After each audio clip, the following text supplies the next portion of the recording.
Three-time Tony nominee Celia Keenan-Bolger is back on the boards in Pulitzer Prize-winning playwright Bruce Norris's A Parallelogram at Second Stage.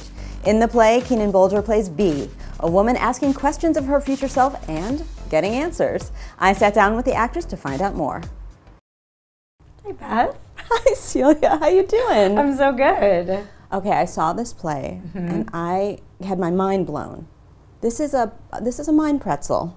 It is, and I feel like it's one of those shows where people are like, what's it about? I'm like, it's about a lot of things. It's about a lot of things. It is about a lot of things. So let's just start at the beginning. When you first read the script, what was attracting you to this part?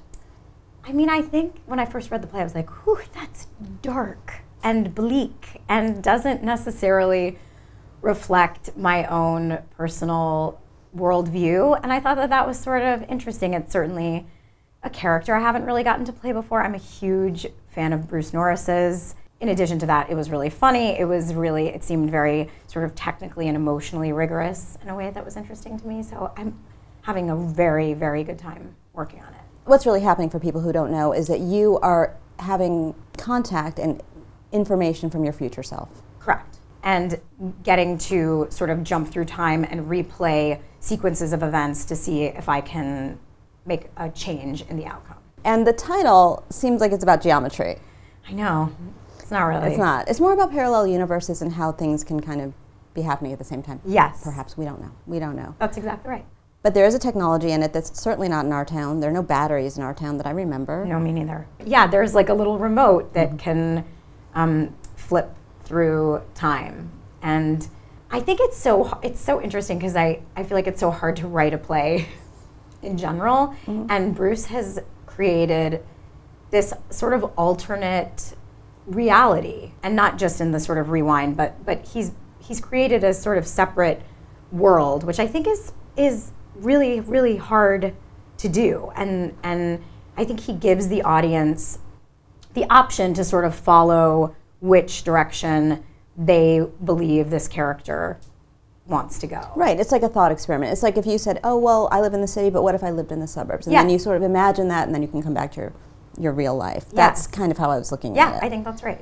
So in doing this, have you thought, I mean, it's so deep. I'm not trying to scare people, but it's a deep play. It is. In doing this, have you started to think about what you would tell your younger self or what you'd want to know from your future self? It's interesting. I feel like the main thing I've taken away is that I would not want to know the future. Even if it was great, that there is something about that information that screws you up and that makes you feel disappointed and like that wasn't what I expected. And I suppose this sounds so cheesy, but that a really good thing about life is that you don't know what's going to happen, and that a big part of navigating, the world is sort of taking what comes at you and trying to make the best of it. And I think having the information ahead of time is like a real mind. Can I say that? No. You can say whatever you want, Okay, Celia thanks. Keenan-Bolger. Yeah. But there's another part of this play where you are tapping into anger in this piece in a way I haven't, I think, seen before. It's so funny. Somebody was asking me before this came around, they were like, what's like the next thing you want to do? And I was like, I want to play somebody mean or bad, or like somebody who's not very likable. Like that's on your bucket list? Yes. Mean person. Totally, because I feel like I never really get those opportunities. And this, I don't know that she's a mean person, but she's definitely not someone who is concerned with being liked. And I think is grappling with some very, very big life issues that are frustrating and bring forth some bigger emotions than what I usually get to do. So that's been very, very enjoyable. Was it easy for you to own that on stage? I feel like, I don't know. Yeah, it was. I would say if anything, there was a time when they were like, okay, we gotta like dial it back a little bit because we need to invest in this character, and if all she's doing is sort of railing and, frustrated and pissed off all the time, it's hard to sort of go on the journey with her. So yeah, I think it's always so nice to get to do something different than what you've done, and especially when the writing is this good. It just sort of supports you, and you don't have to do as much as maybe I was doing when we started. Did it cause any existential crises for you or your castmates? It's funny. I feel like everybody in the cast sort of falls on the same side of like, we believe the world is good and that people are ultimately good and trying to help one another. And Bruce is always just like, yeah, keep telling yourselves that. Like, okay. So I think in a good way, I will say this is the hardest.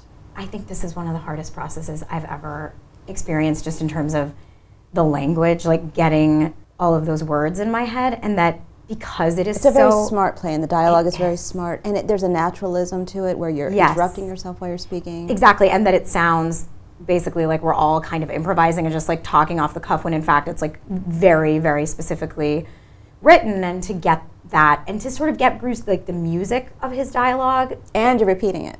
Yeah. So if you make a mistake, you might have to repeat that mistake. The other day on stage, there was like something like fell onto the ground in a sequence that we repeat. And Steven picked it up, and I was like, I wonder if he's going to be balls enough to pick it up the second time. And he was. I was like, oh yeah, he's a real pro. He's a real pro. It's really fun. I'm going to ask you my ridiculous question. Are you ready? Yes, please. Have you put your head in the birdcage yet? There's a birdcage on stage. There is. I've never done it. I mean, I think you should be inspired by the poster art. I agree. Also, can we check out this person's hair, which used to look like my haircut, and now? Yes, you've moved on. Yeah, yes. So you have some goals. Yeah, that's right. Actually, tonight, just for like a little warm up. Do it so that you have to rewind and you have to do it over and over again. For Beth, into the birdcage, out of the birdcage, into the birdcage. Great. Lighten it up a little bit. Yeah, that's right. It is a deep play. And really funny. It is really funny, and I love that. So thank you for coming in. Oh my gosh, my pleasure. And go see, everyone has to go see a Parallelogram. Yeah, go see a Parallelogram. Go have your mind blown. Yeah.